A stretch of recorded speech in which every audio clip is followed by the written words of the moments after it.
고린도후서 2장 12절에서 17절 말씀 합독을 하도록 하겠습니다. 시작. 내가 그리스도의 복음을 위하여 드로아의 이름에 주 안에서 문이 내게 열렸으되 내가 내 형제 디도를 만나지 못함으로 내 심령이 편하지 못하여 그들을 작별하고 마게도냐로 갔노라. 항상 우리를 그리스도 안에서 이기게 하시고 우리로 말미암아 각 처에서 그리스도를 아는 냄새를 나타내는 하나님께 감사하노라. 우리는 구원받는 자들에게나 망하는 자들에게나 하나님 앞에서 그리스도의 향기니 이 사람에게는 사망으로부터 사망에 이르는 냄새요 저 사람에게는 생명으로부터 생명에 이르는 냄새라. 누가 이 일을 감당하리요? 우리는 수많은 사람들처럼 하나님의 말씀을 혼잡하게 하지 아니하고 곧 순전함으로 하나님께 받은 것 같이 하나님 앞에서와 그리스도 안에서 말하노라. 아멘. 아멘. 착석하시겠습니다. 성경에서는 성도 즉 그리스도인에 대해서 여러 가지 정의를 합니다. 별명이라고 해도 무관하겠습니다. 그리스도인은 어떤 사람인가? 그리스도인은 빛이다. 또 그리스도인은 소금이다. 또 그리스도인은 그리스도의 군사다. 또 그리스도의 사신이다. 또 그리스도의 편지다. 여러 가지 표현을 하죠. 오늘은 그리스도인은 그리스도의 향기다. 그렇게 말씀하고 있습니다. 그리스도의 향기다. 여러분, 우리는 후각이 아주 발달해 있죠. 사람에게 가장 발달한 것이 후각이라고도 이야기를 합니다. 그런데 또 쉽게 잊어버리기도 하고요. 그런데 이 후각이 발달해 가지고 향기를 잘 맡습니다. 그래서 오늘날처럼 또 이 향품이 발전할 때가 있었을까 싶을 정도로 비누나 또 샴푸나 가끔 우리 자매님들이 쑥 지나가면은 아주 향기로운 냄새를 맡으면 아주 기분이 좋습니다. 어쨌든 그런 샴푸나 또 바디워시 이런 것들이 다 보면은 아주 향기로운 향기를 내죠. 특히 이제 아주 압축되어 있는 것을 향수라고 하지 않습니까? 그 프랑스의 아주 유명한 향수가 이제 샤넬 넘버 5 아주 유명하죠. 그것 같은 경우에는 그 장미꽃 45kg를 25g을 만든답니다. 그러니까 장미꽃 45kg를 여러 가지 공정을 통해서 25g 정도를 낸다는 것이죠. 그런데 재미있게도 향수가 처음에 나온 이유가 서구 사람들이 목욕을 잘 안 하기 때문에 자기의 그 냄새를 가리기 위해서 향수가 나왔다는 그런 이야기가 있습니다. 여러분, 우리에게는 어떤 냄새가 날까요? 사람들이 바라볼 때 우리는 어떤 냄새가 날까요? 오늘 여기 15절에 보면은 우리에게 나야 될 냄새가 어떤 것인가를 말씀하고 있습니다. 우리는 구원받은 자에게나 망하는 자에게나 하나님 앞에 그리스도의 향기니 그렇게 말씀하고 있습니다. 그리스도의 냄새가 나야 된다 그렇게 말씀하고 있죠. 어떤 사람은 지나면은 가까이 가면은 전날에 술을 먹었으면 술 냄새가 나는 사람들도 있고, 또 어떤 사람은 담배 냄새가 나는 사람들도 있고, 또 어떤 사람은 다른 냄새가 나는 사람들도 있는데, 그런 모든 사람들이 다른 것보다도 우리가 내어야 될 냄새, 향기는 바로 그리스도의 향기다라고 말씀하고 있습니다. 그래서 오늘 본문의 말씀을 가지고 그리스도의 향기라는 제목으로 말씀을 나누겠습니다. 그리스도의 향기. 어떻게 하면 우리는 그리스도의 향기를 내게 하면서 살아갈 수 있을까요? 오늘 본문의 말씀에 보면 첫 번째로는 사명의 삶이 그리스도의 향기가 나게 함을 알 수가 있습니다. 다시 한번요. 사명의 삶이 그리스도의 향기가 나게 한다. 오늘 본문의 말씀을 좀 배경을 말씀을 드리자면은 바울 사도는 이제 우리가 보통 3차 전도여행 또는 4차 전도여행으로 구분을 하죠. 4차 전도여행을 로마로 이야기를 하면은 보통 4차 전도여행까지 이야기하고 일반적으로 3차 전도여행을 많이 이야기를 합니다. 1차 전도여행은 이제 갈라디아 지역을 주하죠. 그리고 나서 문제가 생겨가지고 유대인들이 유대인들 외 이방인들이 할례를 받고 음식 문제 이런 것이 없어도 율법을 지키지 않아도 구원받을 수 있다. 뭐 이것 때문에 이제 사도행전 15장에 보면은 첫 번째 이제 종교 회의가 열리죠. 그런 부분들이 이제 1차 전도 여행 마치고 나서입니다. 그 다음에 2차 전도 여행은 마게도냐 쪽으로 가게 되어지죠. 이제 원래는 이 바울은 에베소에 가서 사역을 하고 싶었는데 하나님께서 드로아에서 환상을 보게 하고 그래서 드로아에서 배를 타고 마게도냐로 올라가서 마게도냐는 지역 이름이고 지명은 도시 이름은 빌립보라고 하죠. 그래서 빌립보 가서 사역을 하게 되어지고 그러면서 이제 폭동이 일어나서 내려오면서 데살로니가로 해서 이제 밑에 아가야 그리스 뭐 그쪽으로 갔다가 이제 고린도까지 가게 되죠. 고린도에서 한 1년 6개월 정도 사역을 합니다. 그러면서 고린도 교회를 개척을 하게 됩니다. 그때 이제 브리스가와 아굴라를 만나게 되죠. 브리스길라와 아굴라를 만나서 그곳에서 같이 텐트 사역을 하면서 고린도 교회를 세웁니다.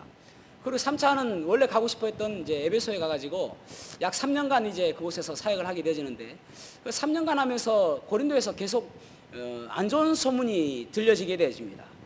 문제가 생겼다, 문제가 많다, 뭐 이런 소문을 듣게 되어지죠.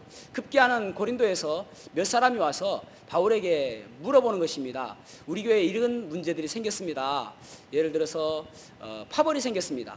나는 바울파다, 나는 뭐 게바파다, 나는 뭐 그리스도파다, 이렇게 아볼로파다, 이런 파벌이 생겼습니다. 그리고 또 어떤 사람들은 참 악하기를 계모와 이제 같이 사는 사람들도 있고, 또 어떤 사람은 뭐 자녀 문제가 어떻고, 결혼 문제가 어떻고, 음식 문제가 어떻고, 은사 문제가 어떻고, 방언 문제가 어떻고, 이런 문제들이 많은 문제가 있습니다 라고 그 문제들을 적어왔습니다. 그래서 그것들의 답을 적은 것이 이제 고린도 전서입니다. 그 사람들에게 고린도 전서를 적어서 보내죠. 고린도의 여러 문제들을 적어놓고 이런 문제는 이렇게 하고 이런 문제는 이렇게 하고 해서 고린도 전서를 기록해서 보냅니다. 그런데 문제가 또 생겼습니다. 바울의 이제 사도권에 대해서 사람들이 의구심을 갖는 것입니다. 바울은 직접적으로 예수님을 만나지도 않았는데 어떻게 사도라고 할 수 있느냐. 그리고 바울은 율법도 지키지 않아도 이제 구원받을 수 있다고 하는데 이것도 말도 안 된다. 그래서 바울의 사도권에 대해서 문제를 제기하게 되어집니다.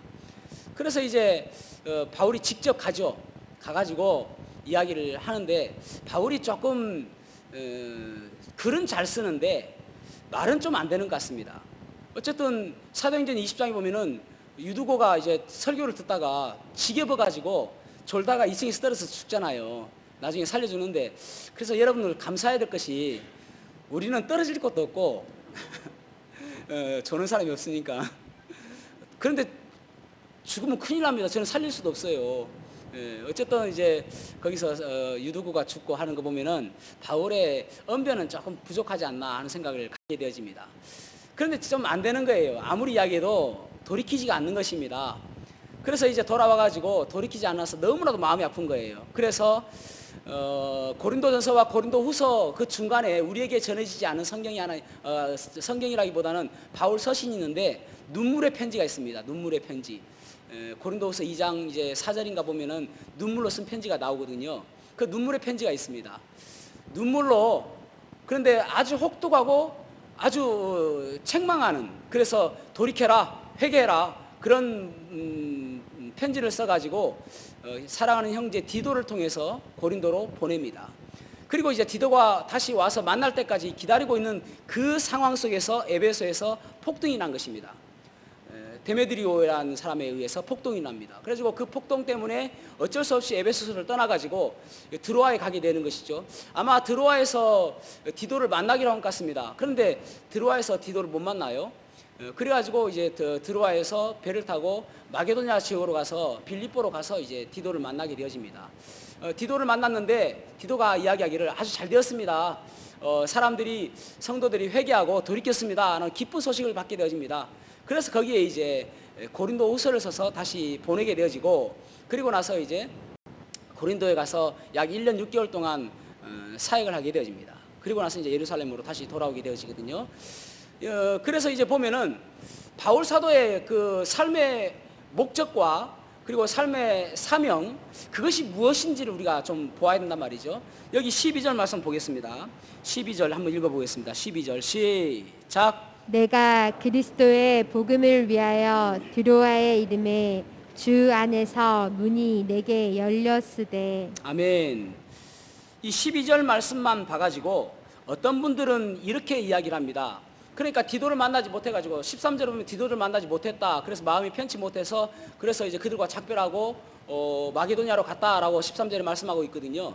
근데 이것을 가지고 마음이 편치 못해서 복음을 전하지 않았다. 문이 열렸지만은 복음을 전하지 않았다라고 해석하시는 분들이 있습니다. 많은 분들이 그렇게 해석하시는 분들도 있습니다. 그런데 저는 그렇게 보지 않고요. 12절 말씀을 좀 자세히 보면은 세 번역으로는 이렇게 말씀하고 있습니다. 내가 그리스도의 복음을 전하려고 드로아에 갔을 때에 주님께서 내게 거기에서 일할 수 있는 길을 열어 주셨습니다 라고 끝났습니다. 그러니까 드로아에 간 이유가 무엇이냐면은 간 이유를 명확하게 적혀 있잖아요. 그러니까 에베소에서 폭등 때문에 내가 어쩔 수 없이 드로아에 간 것이 아니라 그리스도의 복음을 전하기 위해서 그리스도를 위하여서 내가 드로아에 갔다라고 말하잖아요.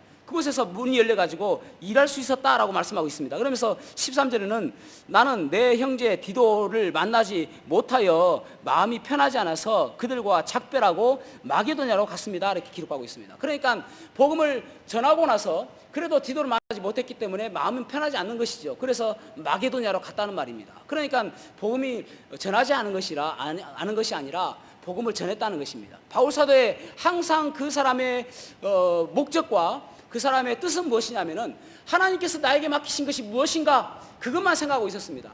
그러니까 고린도 갔다가 이제 다시 수리아 안디옥이 이제 그 베이스 캠프거든요. 수리아 안디옥에서 시작해서 계속 이렇게 왔다 갔다 하는 항상 수리아 안디옥 끝나면은 그 전도 여행이 끝난 것입니다. 그러니까 수리아 안디옥 갔다가 예루살렘으로 가는데 왜냐하면은 이제 어려운 예루살렘 교회를 돕기 위해서 구제헌금을 한 것이 있거든요. 그 모아가지고 예루살렘에 가야 되거든요. 그런데 사람들이 가지 말라고 이야기합니다. 그럼에도 불구하고 바울은 여기서 12절에서 보면은 그리스도의 복음을 위해서 움직였던 것처럼 여기 그 사도행전 20장 22절에서 24절에 보면은 보라 이제 나는 성령에 매어 예루살렘으로 가는데 거기서 무슨 일을 당하는지 알지 못하노라.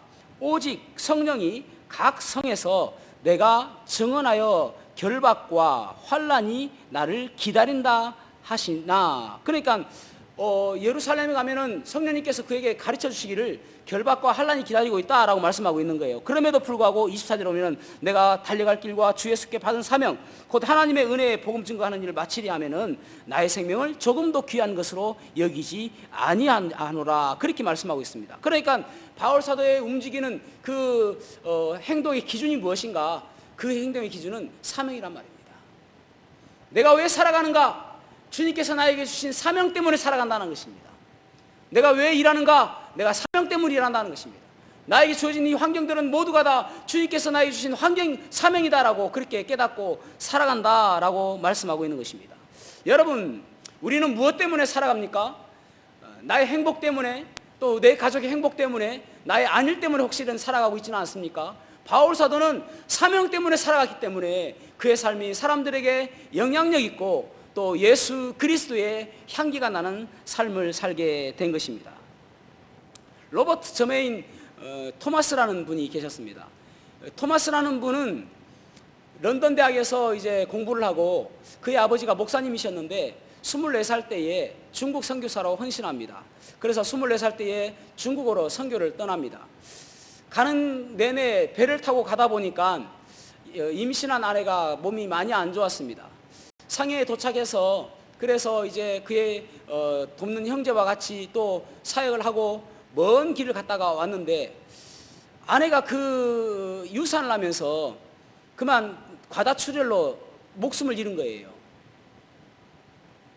그런데 벌써 이 사모님이 소천하신 지도 벌써 일주일이 넘은 것입니다. 시신이 부패하고 있는 그런 모습을 발견하게 된 것입니다. 얼마나 당황스럽고 얼마나 안타깝습니까? 얼마나 억울합니까? 아니 주의 사역을 위해서 상해에 왔는데 아직 해보지도 않았는데 사역을 하지도 않았는데 이런 일을 당하니까 그래서 런던 영국에 있는 그의 선교센터에 편지하기를 제가 더 이상 할 말이 없습니다 라고 편지를 합니다.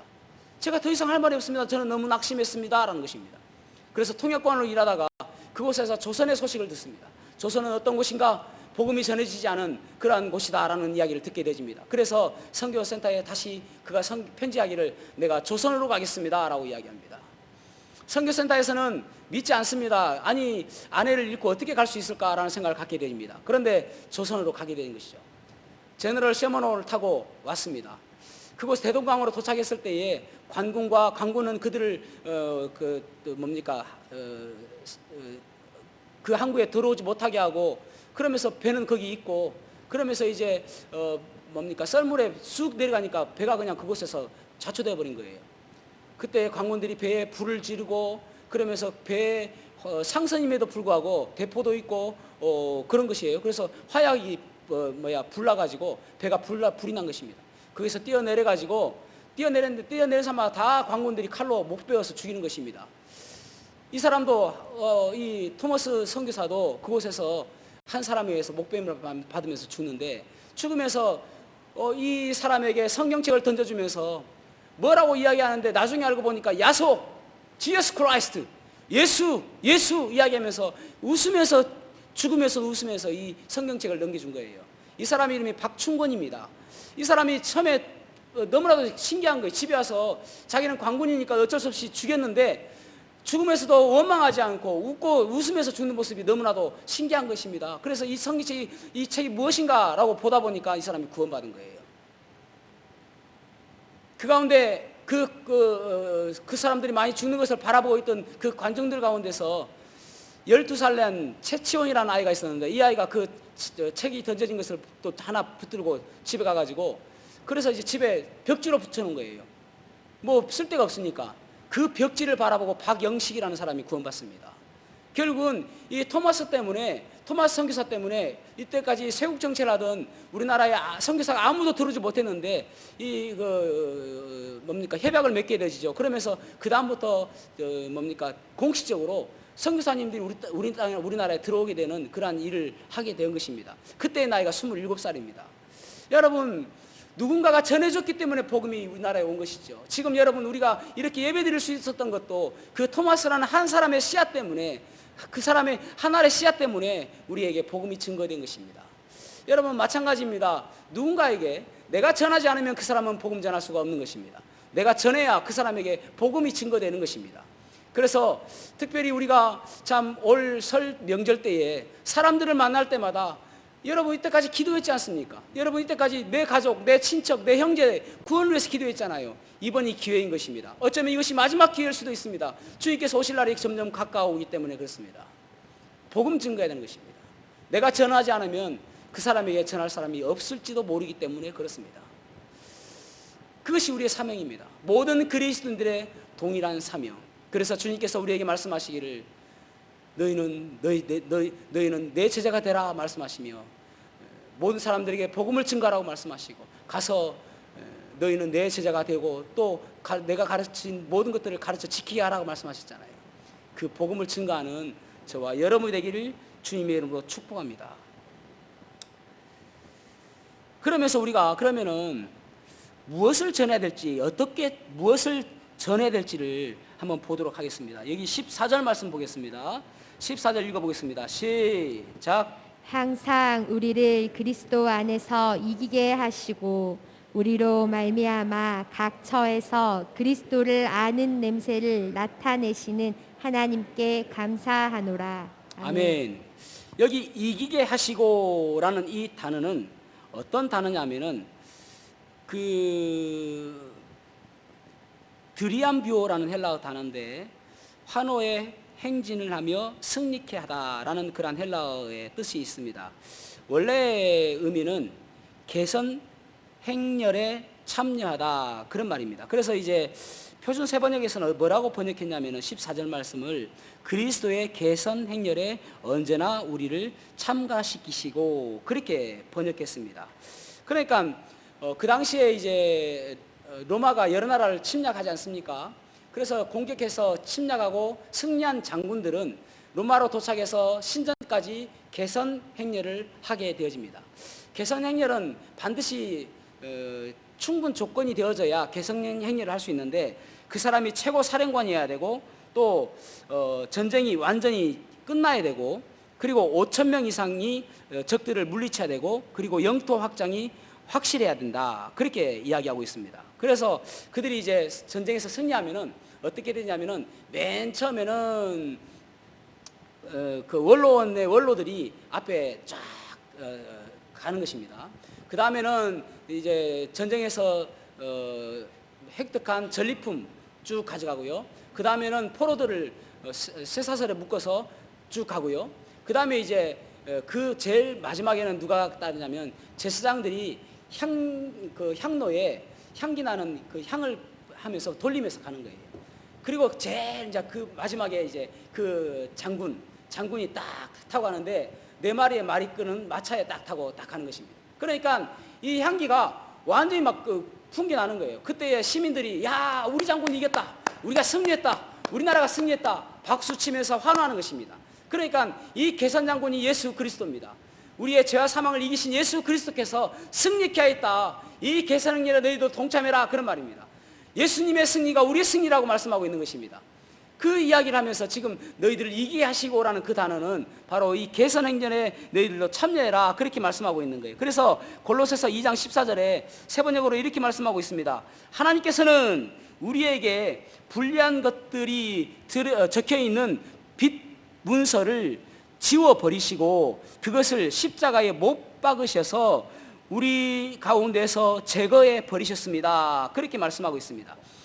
우리에게 가지고 있는 모든 죄들을 다 제거해 버리셨다. 예수님께서 십자가에서 승리를 하신 그 이야기를 하는 것입니다. 여러분, 그래서 사도 바울은 그것을 잘 알기 때문에 사도 바울은 얼마나 자랑할 것이 많았습니까? 사도 바울은 우리가 오늘날로 치면은 가말리알의 문화생이고 또 그는 바리새인이었고 그리고 또 유대인이었습니다. 그리고 로마 시민권자였습니다. 그러니까 오늘날로 치면은 뼈대 좋은 가문에 서울대학을 나오는 그런 아주 똑똑한 사람이었죠. 그가 자랑할 것이 얼마나 많습니까? 그럼에도 불구하고 나에게 자랑할 것은 오직 예수 그리스도밖에 없다. 그래서 빌립보서 3장에 보면은 내가 모든 것들을 배설물로 여긴다. 내가 이때까지 자랑하는 것, 이 모든 것들을 배설물로 여기면 내가 그리스도를 얻고 그 안에서 날마다 발견되려 함이니 내가 그리스도를 아는 지식이 가장 고상함을 알기 때문이다. 그렇게 말씀하고 있는 거예요. 예수님께서 우리를 승리케 하여 주셨기 때문에 우리의 죄와 사망을 다 무찔러 주시고 사단을 이기신 그 예수님께서 승리하셨기 때문에 그가 자랑할 것은 오직 십자가밖에 없다라고 이야기하는 것입니다. 그래서 로마서 7장 24절에 그가 이렇게 고백하죠. 오호라 나는 곤고한 사람 하나님의 법과 죄의 법이 싸우는 이 사망의 몸에서 누가 나를 건져내랴. 그러나 내게 십자가밖에 자랑할 것 없나니 내 속에 계시는 주를 위해서라면 죽음도 유익함이라. 오직 주님의 십자가밖에 나는 자랑할 것이 없다. 그래서 고린도후서 8장 9절에 우리 주 예수 그리스도의 은혜를 너희가 알거니와 부요하신 자로서 너희를 위하여 가난하게 되심은 그의 가난함을 인하여 너희로 부유하게 하려 하심이니라. 아멘. 그리스도 안에 있으면 그 어떤 사람들이 세상적으로 가난하다 할지라도 마음에는 부유함, 평안함을 누릴 수가 있고, 그리스도 안에 있으면 그 어떤 사람들이 열등감에 있다 할지라도 영적 자존감을 회복할 수가 있고, 그리스도 안에 있으면 나에게 어떤 약점이 있다 할지라도 그것이 강점으로 바뀔 수 있으며, 그리스도 안에 있으면 이 땅에서는 천대받고 인정받지 못한다 할지라도 하늘나라에서는 인정하시고 사랑하시고 만족감을 주신다라고 말씀하고 있는 것입니다. 그래서 예수 그리스도를 만나면 그 어떤 사람도 새로운 피조물이 되어지고, 예수 그리스도를 만나면 나에게 있는 과거의 죄와 현재의 죄와 미래의 죄까지 용서하여 주시며, 예수 그리스도를 만나면 지금의 그 어떤 환경이 있다 할지라도 그것이 절망이다 할지라도 소망 가운데 살 수 있으며, 예수 그리스도를 만나면 우리 앞에 있는 슬픔이 기쁨으로 바뀌어지게 되어지고, 예수 그리스도를 만나면 우리의 인생이 어두운 밤에 있다 할지라도 정오와 같이 밝은 빛 가운데 살 수 있으며, 예수 그리스도를 만나면 외양간에서 나온 송아지처럼 기뻐 뛸 수 있으며, 예수 그리스도를 만나면 40년 된 안전뱅이가 예수 예수그리스도를 만나서 그가 걷고 뛰고 찬양했던 것처럼 그렇게 기쁜 인생으로 바뀔 수가 있기 때문에 그 예수 그리스도를 우리는 선포해야 되는 것입니다. 역전시켜 주시고 변화시켜 주시는 분은 오직 예수 그리스도밖에 없는 것입니다. 미국 애리조나에 한 목사님이 계셨는데요, 그분이 이제 어느 날 멀리 갔다가 집으로 돌아가는 중에 그 차에는 목사님과 그리고 사모님 그리고 그의 딸이 타고 있었습니다. 근데 그의 집을 가기 위해서는 한 다리를 건너야 되는데 그날따라 엄청나게 비가 많이 왔습니다. 앞이 잘 보이지 않을 정도로 밤이기도 하고 전등을 라이트를 킴에도 불구하고 한 치 앞도 잘 보기 어려울 정도로 그렇게 비가 많이 왔습니다. 그 다리 앞과 뒤에는 뭐라고 적혀 있냐면은 아무도 태우지 마시오라고 적혀 있습니다. 왜냐하면 그 지역에는 정신적으로 문제가 있는 범죄자들이 갇혀 있는 교도소가 있기 때문에 그렇습니다. 아무도 태우지 마시오. 혹시나 탈주범이 있을지 모르기 때문에 아무도 태우지 마시오. 한 치 앞도 볼 수 없는 그 길을 천천히 가고 있는데 앞에서 한 사람이 갑자기 나타나서 셔츠를 흔들면서 뭐라고 이야기하는데 하나도 들리지 않습니다. 밖에서 그는 비가 억수같이 내리기 때문에 아무 소리도 들리지 않는 거예요. 사모님이 이야기합니다. 저 사람 피해서 갓길로 가세요. 근데 외길이라 피해서 갈 수 있는 길이 없는 것입니다. 어쩔 수 없이 목사님이 나가면서 사모님하고 딸에게 이야기하기를 문을 잠그고 갈 테니까 절대 나오지 마라 라고 안심을 시키고 나가봅니다. 비가 너무 오기 때문에 옷이 다 젖어버립니다. 근데 그 사람이 뭐라고 이야기하는데 하나도 알아들을 수 없는데 점점 가까이 가니까 그 사람이 하는 이야기가 뭐라고 이야기하면은 다리가 끊어졌습니다. 더 이상 가시면 안 됩니다. 그렇게 그 자리에서 외치며 비를 맞으며 외치고 있는 것입니다. 그 자리에서 목사님이 그 사람을 꼭 안으면서 감사합니다 라고 이야기했습니다. 만약에 그 사람이 없었다면 그들은 다 죽었습니다. 목사님도 그 사람과 함께 1시간 동안이나 사람들이 올 때마다 셔츠를 흔들며 오지 마세요 다리가 끊어졌습니다 라고 이야기하는 것입니다. 여러분 외쳐야 되지 않습니까? 지금 가고 있는 그 길이 지금 지옥으로 가고 있다면, 영원한 불못으로 가고 있다면 외쳐야 되지 않겠습니까? 셔츠를 흔들어서 가지 말라고 해야 되지 않겠습니까? 우리의 소리가 있어야 되는 것입니다. 오직 예수 그리스도밖에 없다. 살 수 있는 길은 오직 예수 그리스도밖에 없다. 우리의 소망은 오직 예수 그리스도밖에 없다. 그 승리하신 그 예수님 우리가 전해야 되는 것입니다. 두 번째로는 우리가 향기 나는 인생이 되기 위해서는 어떤 삶을 살아야 되는가? 진실한 삶을 살 때에 그리스도의 향기가 나는 삶을 살 수가 있습니다. 진실한 삶을 살아야 된다. 고린도후서 2장 17절 말씀을 같이 읽어보겠습니다. 17절 시작. 우리는 수많은 사람들처럼 하나님의 말씀을 혼잡하게 하지 아니하고 곧 순전함으로 하나님께 받은 것 같이 하나님 앞에서와 그리스도 안에서 말하노라. 아멘. 아멘. 여기 대조적인 단어가 혼잡케 하다라는 단어와 순전하다라는 단어입니다. 혼잡케 하다라는 단어는 카펠리오라는 헬라어 단어인데 무엇을 섞어서 품질을 떨어뜨리는 것, 카펠리오라는 단어입니다. 그 당시에는 많은 사람들이 어떤 것에 섞는단 말이죠. 예를 들어서 과일 장수가 밑에는 좀 시들고 좀 좋지 않은 상품을 놔두고 위에는 아주 싱싱한 상품을 놔두면서 이것은 아주 좋은 상품입니다 라고 속여서 판다는 것입니다. 그러니까 그들의 행동은 무엇이냐면은 자기들의 이해타산, 이익인지 해로운 것인지 그렇게 계산해서 한다는 것입니다. 그런데 그 당시에 많은 거짓 선지자들이 자기들의 이익이 되는 그러한 교리들을 사람들에게 전했습니다. 그러니까 바울 사도의 대조적인 순전하다라는 그 단어는 완전히 다른 것이죠. 순전하다는 것은 아주 뭐랄까요? 전혀 섞이지 않은 것, 순결한 것. 그래서 갑자기 패드가 꺼져가지고 예, 그 크리네오 그 뭡니까 예? 그 아니 에일리 크리네이아라는 단어거든요. 그게 그래서 이제 저는 이제 제가 좋아하는 연예인 가운데 가수들은 그 가수 가운데서는 에일리를 제가 좋아합니다. 그리고 이제 저기 탤런트 가운데서는 한효주 씨를 좋아하는데 한효주 씨가 요즘에 안 나와요. 그래서 뭐 하시는가 궁금하기도 하지만은 어쨌든 에일리라는 그 이름의 뜻이 무엇인가 찾아보니까 뭐 에일리라는 이름의 뜻은 특별하게 없더라고요.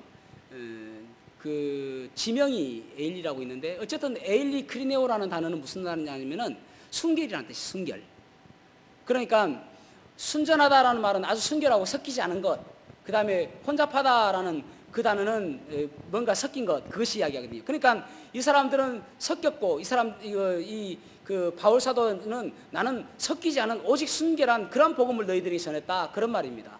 여러분 이 향기라는 단어가 유오디아라는 단어예요. 유오디아, 헬라어로 유오디아라는 단어인데 이 유오디아라는 단어는 어떤 때 쓰이냐면은 출애굽기 29장에 보면은 29장 18절에 이렇게 말씀하고 있습니다. 그 수당의 전부를 단 위에 불살르라.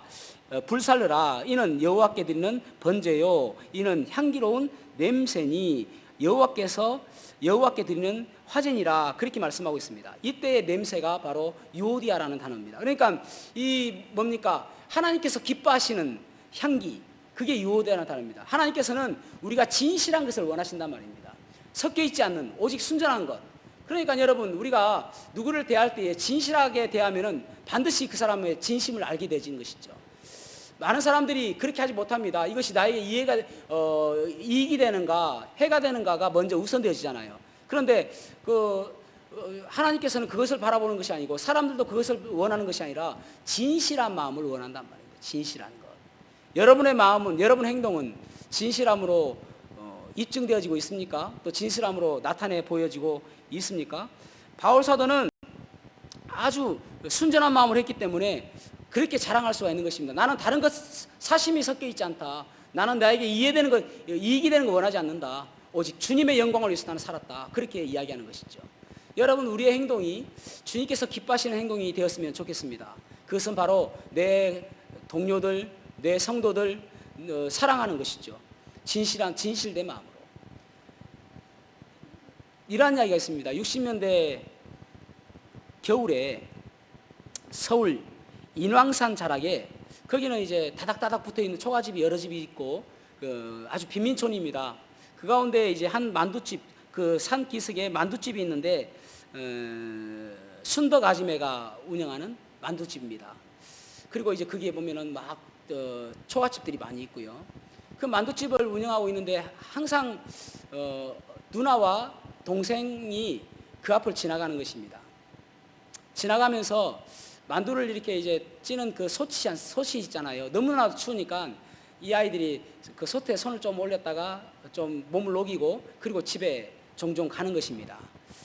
그런데 어느 날 이 아이들 둘이가 이렇게 간 다음에 보니까 이제 만두를 쪄가지고 익은 것들은 소뚜껑에 좀 올려놓는데 만두가 하나가 없는 거예요. 이 순덕 아지매가 이제 안에서 부엌일을 하고 있는 동안에 나와보니까 만두가 하나 없어진 것입니다. 그래서 이제 보니까 저기 멀리 가고 있는 거예요. 그래서 막 쫓아가 봤습니다. 그러지 말아라고 이야기하려고 쫓아갔습니다. 그럼 이제 어느 집에 가보니까 이 아이가 집에 들어가서 울고 있는 거예요. 둘이, 누나하고 동생하고. 그래서 누나가 뭐라고 이야기하냐면은 나는 너 같은 도둑 동생 둔 적 없어. 앞으로 나보고 누나라 하지 마. 그런 것입니다. 그러니까 이 동생이 이제 6살, 7살 되는 동생인데 동생이 누나한테 누나 정말 미안해. 잘못했어. 다시는 안 그럴게. 내가 배고파서 그래서 미안해. 이야기하는 거예요. 그러면서 서로가 울고 있는 거예요. 그래서 뭐 이야기하기는 그렇고 해서 이제 돌아왔습니다. 이제 그러고 나서 그 다음날 이 아이가 또 오면서 그 누나가 동전 한 입을 아주머니에게 주면서 하는 이야기가 어제 동생이 만두를 하나 먹고 외상으로 갔습니다. 아주머니가 보이지 않아서 죄송합니다 하면서 동전을 주고 가는 것입니다. 괜찮다 해도 끝내는 주고 가는 거예요. 그래서 가는 것입니다. 그 다음 날도 또 이제 지나가는 거예요. 좀 안 됐다 싶지 않습니까? 그래서 그 아이들을 불렀습니다. 얘들아, 우리 집에서 만두가 속이 터진 것은 팔 수 없는 것이니까 여기 와서 좀 먹고 가라 라고 했습니다. 그러자 이 누나가 씩 웃으면서 하는 이야기가 감사합니다마는 집에 가서 밥 먹겠습니다 라고 하면서 가는 거예요. 그러면서 동생에게 귀에 대고 하는 이야기가 얻어먹는 버릇하면 진짜 거지 된다. 얻어먹는 버릇하면 진짜 거지 된다 하면서 그냥 가는 거예요. 그래서 이제 또 그 다음 날도 지나가고 그 다음 날 지나가고, 그래서 지나가면서 항상 뭔가 보따리를 가지고 다니는 거예요. 그래서 이 아이들한테 물어봤습니다. 그거 어디 가느냐 하니까 신부는 가요 하고 그냥 가는 거예요. 그래서 주변 사람들한테 물어보니까 이 아버지가 먼저 돌아가시고 1년이 있다가 이제 엄마가 그 남동생을 낳다가 돌아가셨는데, 할머니가 이 아이들을 키우면서 할머니가 눈이 잘 보이지 않는데 근데 이제 그 바느질 솜씨가 상당히 좋답니다. 그래가지고 인왕산에서 뭐 종로까지 얼마큼 되는지 모르겠는데 종로에 있는 포목점에 그 일감을 받아와가지고 이제 바느질을 해서 그래 매일매일 살아가는 거예요. 그래서 그 바느질 심부름을 이 아이들이 하는 것입니다. 물건도 가져오고 또 갖다 주기도 하고, 뭐 어른들 걸음도 1시간이 넘는다는데 아이들 걸음 더 많이 걸리겠죠. 우리 왔다 갔다 매일 하는 것입니다. 너무나도 안 됐잖아요. 그래서 어떻게 하면 이 아이를 도울까 생각을 많이 하다가 하루는 또 이제 지나가는 것입니다. 그래서 가가지고 그 아이를 붙잡고 혹시 니네들 그 엄마 이름이 봉임이 아니니? 라고 물어보는 거예요. 아이들 깜짝 놀란 것입니다. 신봉임 맞지? 하니까 어떻게 아세요 우리 엄마를? 사실은 아이고 뭐 그러면서 막 이 아이들 안고 하나님 감사합니다, 정말 감사합니다 막 이야기하면서, 사실은 내가 어렸을 때에 네 엄마하고 나하고 엄청나게 친한 친구였다. 그때 우리 집은 너무나도 가난했고 너희 엄마 집은 아주 부자였단다. 그런데 너희 엄마가 얼마나 마음이 착한지 쌀도 갖다 주고 또 콩도 한 자루씩 갖다 주고, 그래서 이 아줌마도 그때 어려웠을 때 살았다. 정말 고맙다. 이렇게 너희들 만나준 것 하나님 정말 감사하다 하면서 들어와서 만두 터진 것 좀 먹고 가라. 그러니까 이제 얘들이 터진 것도 먹고 또 할머니를 위해서 싸준 것도 가져가는 거예요. 엄마 친구니까. 근데 사실은 이제 이 아주머니가 동사무소 가가지고 이 아이의 엄마가 이름이 무엇인지를 알아본 거예요. 옛날에는 알아봤지 않습니까? 그걸 알아본 거예요. 그래서 신봉임이라는 것이 엄마 이름이라는 걸 알고 그렇게 한 것입니다. 그리고 이제 몇 년간 그렇게 왔다 갔다 하면서 만두도 또 싸주고 먹기도 하고 그렇게 애들하고 잘 지냈습니다. 어느 날부터 이제 보이지 않았는데, 그리고 나서 한 30년이 지난 이후에 그 만두집 앞에 고급 승용차가 딱 쓴 거예요. 그리고 그곳에서 중후하신 한 분이 딱 내리는 것입니다. 그리고 만두집으로 고개를 쑥 내밀고 들어와서 할머니의 손을 꼭 잡는 거예요. 할머니가 누구세요? 하니까 그 신사가 하는 얘기가 저희 엄마 이름이 신봉임입니다. 그런 거예요. 그래서 너무나도 반갑고 서로 부둥켜 안고 눈물을 흘리면서 반갑다고 잘 지냈냐고 서로 이야기하고, 이 사람이 누구냐면은 이제 서울의대를 나오고, 이분이 서울의대를 나오고 미국 가서 공부하고 와서 지금은 강남제일병원 병원장이 된 최낙원 병원장님입니다. 누군가의 진실함이 누군가를 이렇게 큰 사람으로 만들었다고 볼 수가 있는 것이죠. 여러분, 우리는 살아가면서 참 어떻게 생각하면은 하찮은 모습대로 살아갈 수 있고 또 우리가 별것 아닌 것처럼 보여질 수 있지만은 누군가에게는 그것이 큰 힘이 될 수가 있는 것입니다. 아까 유오디아라는 단어를 제가 말씀을 드렸잖아요. 향기라는 유오디아라는 이 헬라어 단어는 은유적으로 어떻게 번역하냐면은 하나님께서 기뻐하시는 행위입니다. 하나님께서 기뻐하시는 행위. 여러분, 우리의 삶이 과연 하나님께서 얼마나 기뻐하실까요?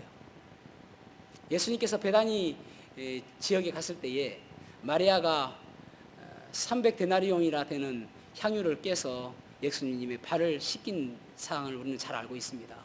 그것을 바라보며 가룟 유다는 책망했지만은 예수님께서는 기뻐하셨습니다. 왜냐하면 그것은 예수님께서 기뻐하시는 일이니까요. 그때 여러분 그 향유 그것을 깨뜨렸을 때에 예수님만 맞는 것도 아니고 또 그 마리아만 맞는 것이 아니라 그 집안에 가득 찼다라고 이야기합니다. 그 향유 냄새가 가득 찼다라고 이야기합니다.